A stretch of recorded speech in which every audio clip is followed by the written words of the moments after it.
Customs ও VAT commissioner Mohammad Enamul হকের বিরুদ্ধে 2019 সালে মামলা করে দুর্নীতি দমন কমিশন দুদক 9,76,107 টাকার অবৈধ সম্পদ রয়েছে বলে মামলার অভিযোগে উল্লেখ করা হয়। মামলাটি তদন্তাধীন রয়েছে। এর মধ্যে এনামুলের সম্পদ ক্রোক করার আবেদন করেন তদন্ত কর্মকর্তা। আদালত আবেদন গ্রহণ করে সম্পদ জব্দের নির্দেশ দেন। জব্দের তালিকায় রয়েছে বসুন্ধরা আবাসিক এলাকায় 9 তলা বাড়ি, 2টি ফ্ল্যাট এবং 3টি বাণিজ্যিক স্পেস। এছাড়া রাজধানীর ভাড্ডা, আফতাবনগর, গাজীপুর সহ দেশের 11টি স্থানে জমি রয়েছে তার। এদিকে পুত্র মুশফিকুর রহমানের ছাগল কাণ্ডের পর আলোচনায় আসে রাজস্ব কর্মকর্তা মতিউর রহমানের অবৈধ সম্পদের বিষয়টি। এর মধ্যে তার বিরুদ্ধে মাঠে নেমেছে দুদক।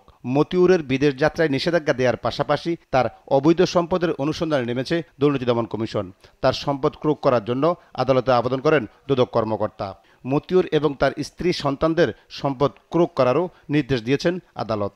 তার নিজস্ব নামীয় সম্পদ, তার প্রথম স্ত্রী, দ্বিতীয় স্ত্রী, তার কন্যা এবং তার পুত্রদের নামীয় কিছু সম্পদের আজকে আমরা ক্রোক করার জন্য আবেদন করেছিলাম বিজ্ঞ আদালতে, এবং বিজ্ঞ আদালত শুনানি শেষে সেগুলো ক্রোকের আদেশ দিয়েছেন। দুদক মতিউর রহমানের নামে এখন পর্যন্ত পেয়েছে 114% জমি।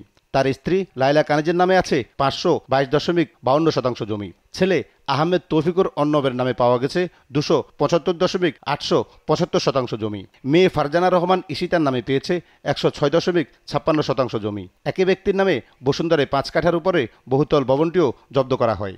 দ্বিতীয় স্ত্রী শাম্মী আক্তার লাভলির নামে থাকা জমি এবং বসুন্ধরার 5 কাঠা জায়গাও জব্দ করা হয়েছে। পরিবারের আরেক সদস্য লাইলা কানিজের নামের 2,540 কোটি টাকার সম্পদও নিয়ন্ত্রণ নিয়েছে দুদক। মোট 1017 ডেসিমেল জায়গা, যেগুলো নরসিংদী এলাকায় এবং বরিশাল এলাকায়।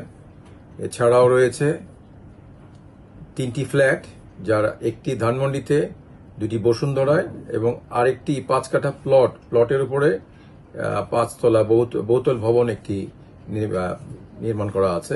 রিসিভার নিয়োগ দিয়ে দুদক এইসব সম্পদ তত্ত্বাবধান করবে।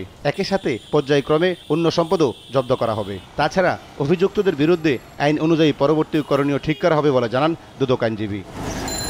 মহিউদ্দিন আহমেদ, দেশ টিভি, ঢাকা।